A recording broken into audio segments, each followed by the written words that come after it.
I'm going to start with part 2 of discussing schizophrenia, and I'm just going to go ahead and suggest here that what you learn about schizophrenia from all of this are the few things that you write down 2 or 3 things that you think are important as far as just background. Write down a couple of brain regions that are important, and then those neurotransmitters are going to be really important. I'm going to go ahead and tell you that right now. But overall, I feel like a lot of my slides are pretty busy, and I'm doing this listing, and that's just there are so many mysteries, and there is just a listing of things that we know, things that we don't know, things that we think we understand with schizophrenia. So this neurodevelopmental hypothesis is a pretty good hypothesis as far as what's raising the risk of schizophrenia. And then your author goes through some intermediate risk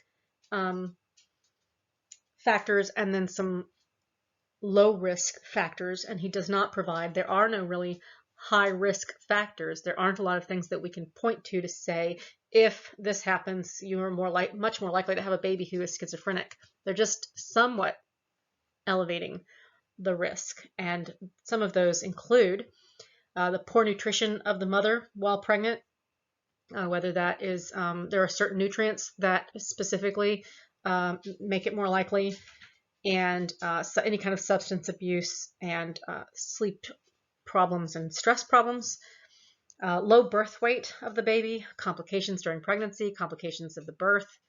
If the mother was exposed to extreme stress early in the pregnancy, this raises the chances, so especially some kind of stress due to loss. We see that if a mother is Rh negative and her baby is Rh positive, that can trigger an immunological rejection by the mother, and the antibodies can cross the placenta and damage the baby's brain. This is stronger later in pregnancies. So if I've already had a baby who's Rh positive, then the next few times I've already started to develop those antibodies, and that becomes more likely than with boys born second and third, and girls as well. But it's also, this rejection response is more intense with boys than with girls. We also see that relationship of the Rh negative mother and the Rh positive baby. Those babies have a higher incidence of hearing defects, mental retardation, and then about 2 times the likelihood of becoming schizophrenic. We see a season of birth effect where winter babies have a 5 to 8% chance of schizophrenia, and remember, it's 1% in the population, so this is occurring much more often with winter babies. It appears that it was during a certain point in pregnancy where their mothers were more likely to be exposed to influenza and other viral epidemics. One very large study that examined this took place in England, Scotland, and Denmark, where they looked at tens of thousands of people, and they looked at hospitals had taken blood from pregnant women and stored that blood for decades.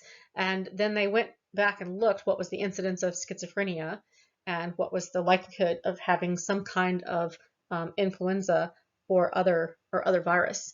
And it looks like they found increased schizophrenia born in people who were just 2 to 3 months after major influenza epidemics, and they found increased influenza virus among mothers whose children eventually developed schizophrenia.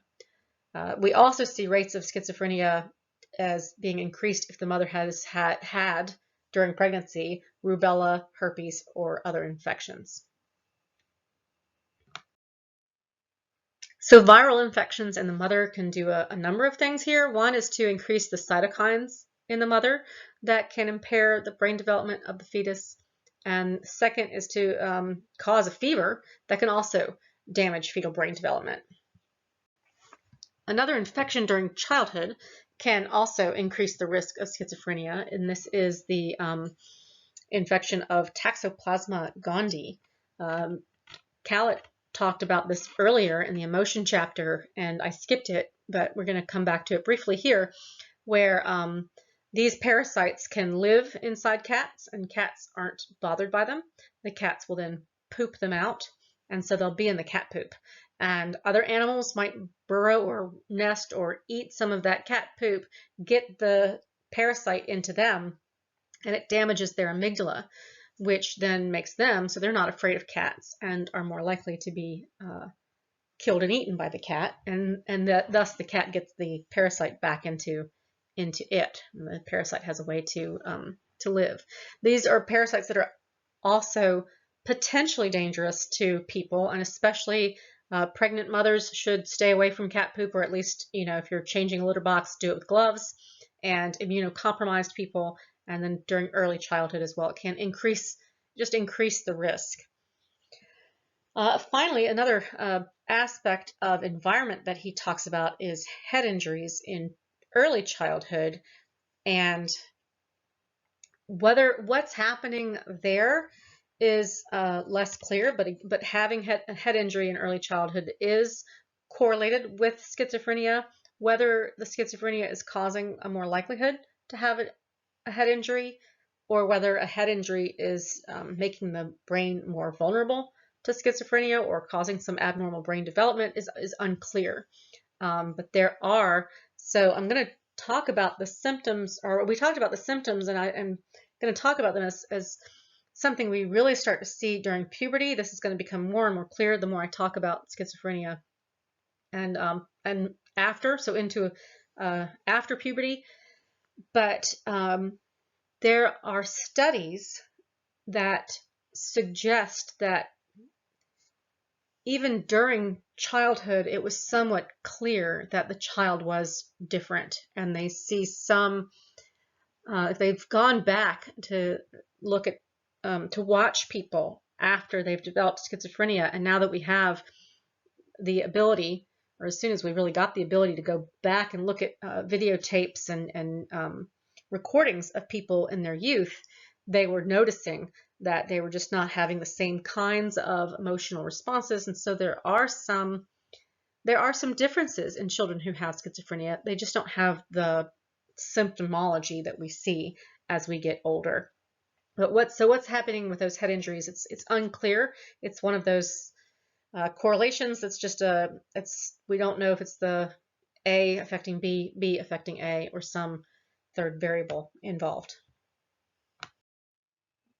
People with schizophrenia tend to show some mild brain abnormalities that they vary from person to person and exactly how different the brain is than quote normal. But we tend to see less than average gray matter. That's particularly in the hippocampus, the amygdala, and the thalamus. And we see reduced white matter as well, so some of the communication tracts. We also see larger than average ventricles. And so this picture is showing, I'm pretty sure this is two twins. Yes, two monozygotic twins, where the one on the left has schizophrenia and the one on the right does not. And it's pointing to the ventricles. And if you remember, that's where we had the cerebrospinal fluid. We also saw these as getting slightly larger in people with Huntington's disease as they're losing the neurons around those ventricles, but this is a clear indication of brain loss. We tend to see the strongest deficits in the left temporal and frontal areas of the cortex.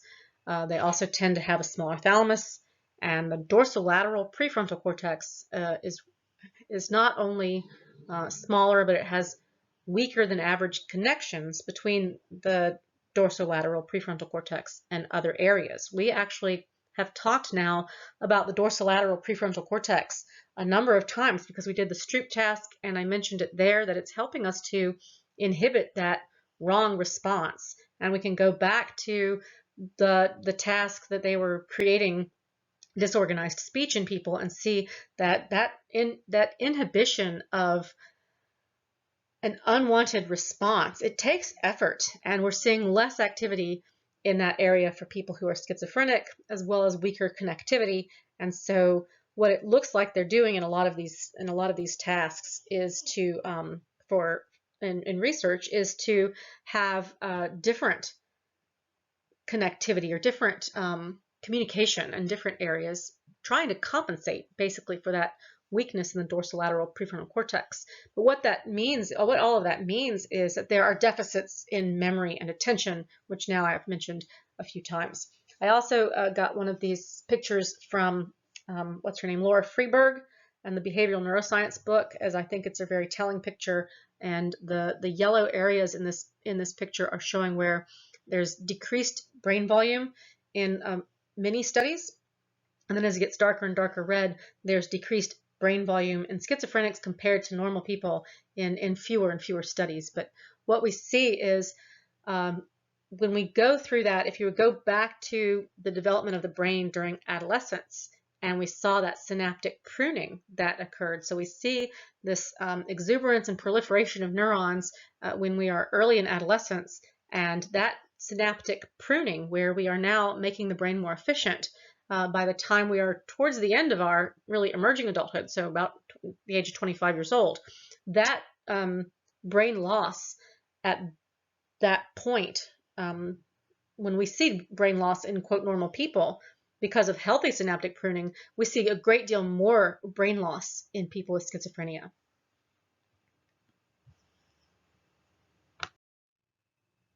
So in 1971 and 1976, Patricia Goldman published a couple of studies looking at monkeys where she damaged the dorsolateral prefrontal cortex of the infant monkey, looked 1 year later at several tasks, and in the age 1 monkeys, whether they had the damage or did not have the damage, they did about as well on the task.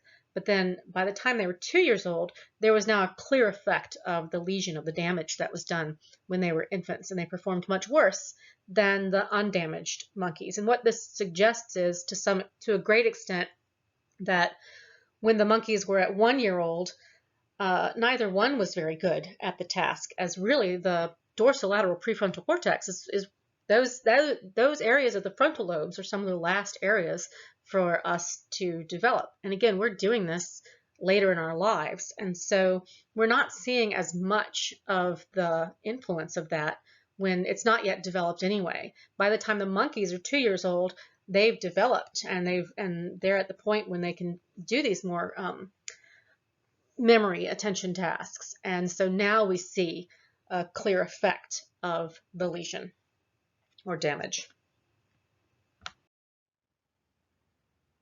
Okay, we're going to look at the treatment of schizophrenia. I'm going to start just by mentioning chlorpromazine, methorazine. This was a revolutionary drug. This was an antipsychotic that came out in the 1950s, and where we really saw a change from the way people used to be institutionalized. They'd be in those back wards, they'd be put into an institution, and the plan was pretty much to keep them there for the rest of their lives because there was no way to allow them. They really could not handle themselves well in society, and as much of that is not being able to take care of themselves in society. And this antipsychotic medication is a dopamine blocker, and again, it really opened up those back wards, and we saw many, many people become more of outpatients and be able to go live their true lives. Is what was happening with what's going to happen with the antipsychotic drugs is that they are relieving the positive symptoms of schizophrenia, and especially the delusions and the hallucinations that can really affect someone's livelihood, but not so much, a little bit with the disorganized speech and disorganized behavior. But if we look at the negative symptoms of schizophrenia, we really still don't have anything to help with that. And so antipsychotic neuroleptic drugs, this is the class of drugs that chlorpromazine and Haldol belong to, and they are the drugs that tend to relieve schizophrenia and similar conditions. We look at phenothiazines, so chlorpromazine is in that category, and butyrophenones, which includes haloperidol, or what's called Haldol, and that is a cleaner drug that appears as far as I can tell, it is blocking at the dopamine D2 receptors, whereas chlorpromazine was a much messier drug that was not just blocking D2, but D1, those other dopamine receptors, as well as influencing histamine. But so Haldol is a pretty workable drug for treating schizophrenia, and it does help with the delusions and hallucinations. And again, both of these drugs are blocking dopamine synapses. And so if you've noticed the substance abuse that causes schizophrenic-like behaviors and hallucinations and delusions and so forth, it is the dopamine agonists, right? So the methamphetamine and cocaine and in that class of drugs. So that was one of the cues too that helps us realize what the importance of blocking dopamine synapses. So I started my history on that previous slide. I forgot that I have it on this slide, but so I started with the pre-1950s of people really being institutionalized. In the 1950s, chlorpromazine, reserpine, haloperidol, they came out, and we saw people able to at least get out of the institutions and lead somewhat normalized lives. In the 1980s, the atypical antipsychotics came out, and one example is clozapine. And now we are influencing dopamine, serotonin, norepinephrine, acetylcholine, and histamine. And this helps to treat the positive and the negative symptoms. Again, we're mostly containing the positive symptoms, but it helps to somewhat mitigate the negative symptoms.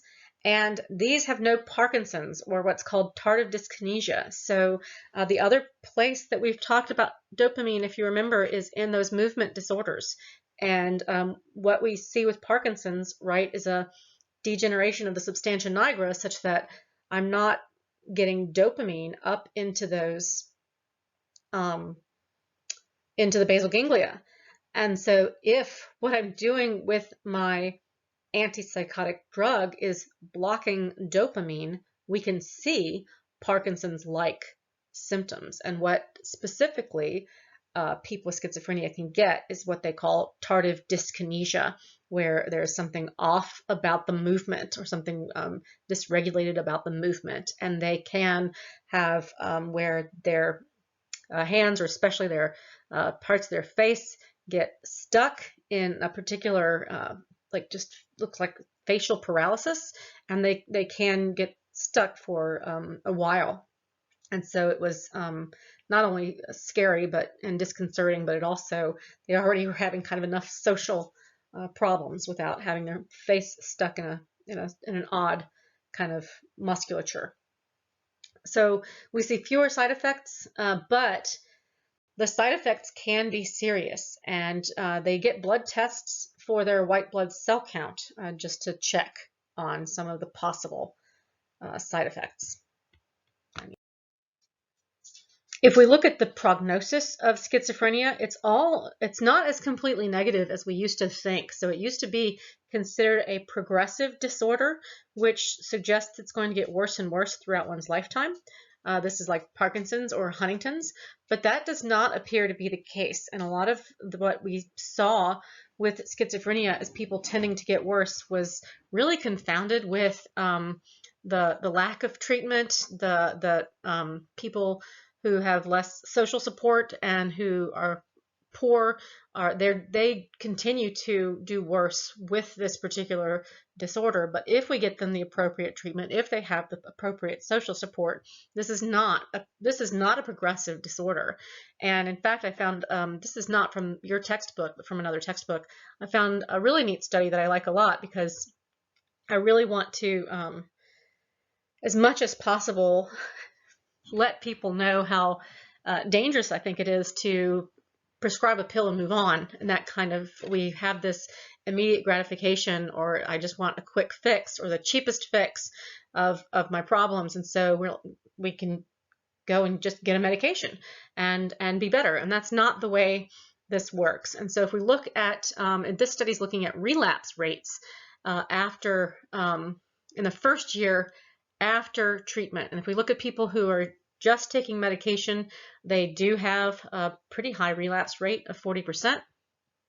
If we see they have medication and social skills training, so one of the difficulties with people who have schizophrenia is their ability in social skills, but they can be specifically trained in a lot of the problems that they're having with their interpersonal relationships and with social skills in general. We also see a lower relapse rate for people who are on the medication and they have family therapy. So there are often a lot of family problems in patients who have schizophrenia. And some of those problems that aren't just family dysfunction are things like family members being really resentful, or family members coming in and taking over and trying to help the patient, the person. I remember my step-grandmother would often just talk over my brother and talk to wait staff and so forth as if she had to take care of him. And that is really hard on people with schizophrenia. They want autonomy and independence just like everybody else in the world. And so we can see that family therapy helps. But if we look here, so look at if they were on medication and they had social skills training and they had family therapy, the relapse rate was 0. It was at 0. And so if we can really help them with some of the social skills and social support and get them their medication, it looks like the prognosis is actually pretty good. They're not going to come off their medication, but they can lead a relatively normal life. Okay, I'm going to get into a couple of the hypotheses of what's going on in the brain of people who have schizophrenia, and they're going to be about these neurotransmitters. And one is the dopamine hypothesis of schizophrenia. And this clearly comes from a couple of things. One, that we have those antipsychotic drugs that are dopamine blockers. And so that's one piece of evidence. But also, if we looked at and I've said this a couple of times, but that substance-induced psychotic disorder. People come in to the hospital, sometimes delusional and paranoid and hallucinating a bit when they've had, for a sort of a longer term, too much amphetamine, methamphetamine, or cocaine. So the idea is that we have an excess of dopamine activity, and it looks like in people who are schizophrenic, they are releasing dopamine faster than average, and so the neurons synthesize, they are creating more to replace those molecules that aren't getting reabsorbed, and so they end up with this excess. As far as some of the illegal drugs that we can use, another one is LSD, which produces some positive symptoms. Not so much in the I used too much or I used it for too long that we see in those dopamine agonists, but LSD, people take this in order to have hallucinations or specific kinds of experiences, and it's best known for its influence on serotonin synapses, whereas actually having those serotonin transporters work backwards and push serotonin out of the presynaptic neuron, it also stimulates dopamine synapses. And your author has this figure that is very helpful, very telling, although a little bit, I think, difficult to explain and think through. But so I'm going to try and do this as easily as possible with along the x-axis as we're getting going to the right and going higher and higher. Basically, what we're talking about is the effectiveness of that antipsychotic drug. And if we look along the y-axis as it's going up and up, it is how much of that drug is required to block dopamine receptors. And so it's a really, I hope I just said that in the right direction, but it's a really direct relationship between how well am I blocking dopamine receptors and how effective am I, how much of a dose is required. And our final piece of evidence I'm going to give for this dopamine hypothesis of schizophrenia, I've left out a lot of the background explanation of how they counted all of this, but researchers used this radioactively labeled drug, IBZM, that binds to dopamine type 2 receptors, to the D2 receptors. And what they found was that the people with schizophrenia had almost twice as many of those D2 receptors occupied as, quote, normals. So again, more dopamine influencing the neurons in the brain. Another hypothesis as far as what's going on in the brain and the neurotransmitters that are involved is the glutamate hypothesis of schizophrenia. So schizophrenia may also result from deficient activity of glutamate synapses, and especially we see fewer glutamate receptors, especially in the prefrontal cortex and the hippocampus of people who have schizophrenia. In many brain areas, what we see, we've talked about this balance before between dopamine and acetylcholine, and between dopamine and serotonin. And we see something similar with glutamate, where we see dopamine inhibits glutamate release in some areas, or glutamate stimulates neurons that inhibit dopamine release. So schizophrenia is associated with a lower release of glutamate and fewer than normal receptors in these two brain regions, the hippocampus and the prefrontal cortex. And they've induced a deficiency of glutamate in mice, who then showed some abnormal behaviors, including anxiety, impaired memory, and impaired social behaviors, and it's kind of self-care. Now, we can't tell as well whether mice are having delusions or hallucinations, but from what we can see in mice, this is showing a great deal of both the positive symptoms potentially and the negative symptoms of schizophrenia. Okay, I'm going to stop here today. We're actually in the middle of the glutamate hypothesis. I'm going to try to shorten that end of schizophrenia just a bit. I will do what I can of substance abuse on Monday. It puts us a little tiny bit behind, and we're not going to get to that one eReserve article, but I'm going to leave the eReserve article that is due on Wednesday as being due on Wednesday. I'll get that up today. It is Thursday, and so you'll have about a week, and I'll make sure to make an announcement on Blackboard, and that will be just about finishing up our discussion of psychological disorders, although I have Friday for loose ends, and I can come back to some of what has been discussed at that point. Hope everyone has a nice weekend. I have run just about maybe 2.5 minutes, maybe 3 minutes over, and I will leave I'll make sure to make a note for 47 minutes on Monday.